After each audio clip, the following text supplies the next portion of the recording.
عشق خدا کی لاسوال داستان کربلا کا دوسرا باب حضرت سکینہ بنت حسین سلام اللہ علیہ قربانی کے ذکر کے بغیر نامکمل ہے، جن کی دردناک شہادت نے ہر زمانے کے انسانوں کو تڑپا کر رکھ دیا۔ تمام مورخین محققین اس بات پر متفق ہیں کہ اگر اسیران کربلا کوفہ و شام کے بازاروں میں مقصد حسینیت کو اجاگر کرنے کے لیے خطبات نہ دیتے تو آمریت شہادت امام حسین رضی اللہ تعالیٰ عنہ چھپانے میں کامیاب ہو جاتی اور انقلاب کربلا نامکمل رہ جاتا۔ جس طرح ہادی برحق محمد مصطفیٰ صلی اللہ علیہ وآلہ وسلم اپنی بیٹی فاطمہ رضی اللہ عنہا اور نواسوں سے بے پناہ پیار کرتے تھے، اسی طرح امام حسین رضی اللہ تعالیٰ عنہ دختر حضرت سکینہ سلام اللہ علیہ سے بے حد پیار کرتے تھے۔ امام عالی مقام فرماتے، سکینہ کو میں نے نماز شب کی دعاؤں مناجات میں اللہ سے مانگا ہے۔ میں اللہ سے دعا کرتا تھا کہ اللہ مجھے رسول خدا صلی اللہ علیہ وآلہ وسلم کی بیٹی فاطمہ رضی اللہ عنہا جیسی بیٹی عطا فرما، جس سے میں ایسے ہی محبت کروں جیسے رسول اللہ صلی اللہ علیہ وآلہ وسلم اپنی بیٹی سے کرتے تھے، اور وہ مجھ سے ایسے ہی محبت کرے جیسے خاتون جنت حضرت فاطمہ زہرا اپنے بابا رسول اللہ صلی اللہ علیہ وآلہ وسلم سے کیا کرتی تھیں۔ میری بیٹی میرے بغیر نہ رہ سکے اور میں اس کے بغیر نہ رہ سکوں۔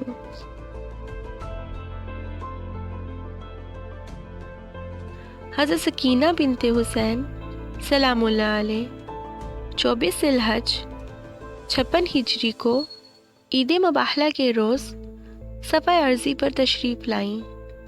امام حسین رضی اللہ تعالیٰ عنہ نے آپ کا نام اپنی والدہ گرامی کے نام پر فاطمہ اور والدہ نے رقیہ تجویز فرمایا۔ آپ سکینہ اور رقیہ کے ناموں سے مشہور ہوئیں۔ رقیہ کا مطلب ہے بلندی اور ترقی کی جانب چڑھنا، اور سکینہ نام کی وجہ شہرت یہ ہے کہ امام حسین رضی اللہ تعالیٰ عنہ اپنی بیٹی کو اپنے دل کی تسکین قرار دیتے تھے۔ حضرت سکینہ بنت حسین کے والد گرامی نواسۂ رسول صلی اللہ علیہ وآلہ وسلم امام حسین رضی اللہ تعالیٰ عنہ اور والدہ حضرت ام رباب تھیں، جو امرؤ القیس بن عدی کی صاحبزادی تھیں۔ جب امام حسین رضی اللہ تعالیٰ عنہ 28 رجب 60 ہجری کو شریعت محمدی صلی اللہ علیہ وآلہ وسلم کے تحفظ کے لیے اپنے پیارے نانا کے شہر مدینہ کو چھوڑنے کا فیصلہ کیا تو حضرت سکینہ کی عمر مبارک 3 سال اور 7 ماہ تھی۔ اپنے باپ کے علاوہ حضرت سکینہ سلام اللہ علیہ کا تو مزید ہستیوں کے ساتھ بے پناہ محبت کا بہت روایات میں تذکرہ ملتا ہے۔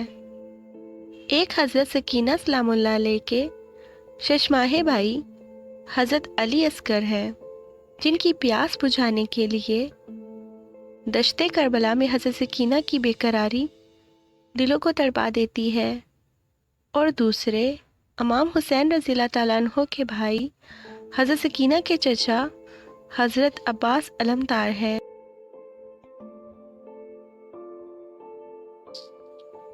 چچا بھتیجی کا پیار ایک ضرب المثل بن چکی ہے۔ میدان کربلا میں حضرت عباس کو امام حسین رضی اللہ تعالیٰ عنہ نے جنگ کی اجازت نہیں دی تھی، اور انہوں نے اپنی پیاری بھتیجی کی خواہش پر محض دریا سے پانی لانے کی اجازت حاصل کی تھی۔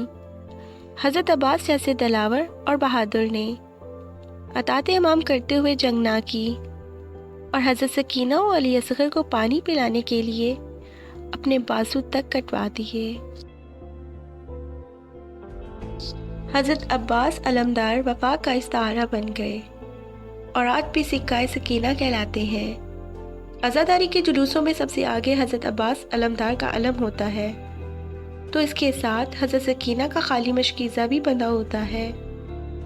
برصغیر پاک و ہند میں آوان برادری حضرت عباس علمدار سے ہی نسبت رکھتی ہیں۔ حضرت امام حسین رضی اللہ تعالیٰ عنہ حضرت سکینہ سلام اللہ علیہ سے بے حد پیار کرتے تھے، اور سکینہ بھی آپ سے بے پناہ محبت کرتی تھی۔ وہ ہمیشہ امام حسین رضی اللہ تعالیٰ عنہ کے سینے پر سویا کرتی تھی، لیکن امام حسین رضی اللہ تعالیٰ عنہ نے اپنی پیاری بیٹی کی محبت کو خدا کی محبت پر قربان کر دیا۔ جب امام حسین رضی اللہ تعالیٰ عنہ 10 محرم کو خیمے سے روانہ ہوئے تو آپ کا گھوڑا رک گیا۔ آپ نے دیکھا تو شہزادی سکینہ گھوڑوں کے قدموں سے لپٹی ہوئی ہیں۔ امام نے حضرت سکینہ کو اتر کے سینے سے لگا لیا اور کہا، سکینہ بیٹا مجھے مت روکو، میرے نانا محمد صلی اللہ علیہ وآلہ وسلم کا دین میرے قتل کے بغیر نہیں بچ سکتا۔ میں نے تمہیں نماز شب کی دعاؤں میں اللہ سے مانگا تھا، لیکن میں اللہ کی محبت پر تمہاری محبت قربان کر رہا ہوں۔ میرے بعد ثابت قدم رہنا۔ ہماری قربانی دین خداوندی کے تحفظ کے لیے ہے۔ اس جدائی کا مرحلہ بہت دشوار تھا۔ امام نے دعا فرمائی کہ سکینہ کو نیند آ جائے۔ حضرت سکینہ علیہ السلام کو نیند نے آ لیا اور امام اپنی بہو بیٹیوں اور ازواج سے رخصت ہو کر اپنی آخری جہاد پر روانہ ہو گئے۔ روایات بتاتی ہیں کہ حضرت سکینہ اس وقت نیند سے بیدار ہوئیں جب امام حسین رضی اللہ تعالیٰ عنہ گھوڑے سے گر چکے تھے اور آپ کا گھوڑا ذوالجناح خیمے میں آ چکا تھا۔ حضرت سکینہ نے دیکھا کہ خیمے میں کوہرام مچا ہوا تھا۔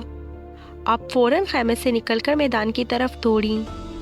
جناب زینب، ام کلثوم دونوں بہنیں مقتل کی طرف تلاش کرتی رہیں۔ رات کا وقت ہے، چاروں طرف اداسی کا عالم ہے، تو ایک جگہ سے سکینہ کے رونے کی آواز آئی۔ آواز کی طرف چلیں تو وہی نشیب جس میں حضرت حسین شہید ہوئے تھے، وہاں یہ بچی رو رہی تھی۔ حمید ابن مسلم روایت کرتے ہیں کہ جب خیمے حسینی میں یزیدی فوج نے آگ لگائی تو میں نے دیکھا ایک بچی، حضرت سکینہ کے دامن میں آگ لگی ہے۔ میں نے آگے بڑھ کر اس بچی کو پکڑ کر آگ بجھانا چاہی تو بچی چیخی کہ تم نامحرم ہو، مجھے ہاتھ نہ لگانا، میں سید زادی ہوں اور نبی صلی اللہ علیہ وآلہ وسلم کی اولاد میں سے ہوں۔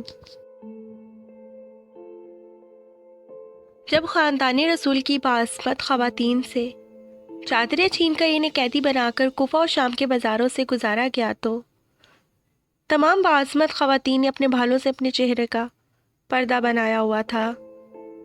سکینہ کمسن تھیں، لہٰذا وہ اپنے ہاتھوں سے چہرے کو چھپائی رکھتی۔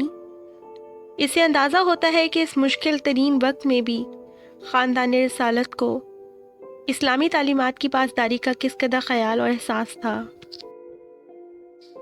حضرت سکینہ کو بعد از شہادت امام حسین رضی اللہ تعالیٰ عنہ کے بے پناہ مظالم کا سامنا کرنا پڑا۔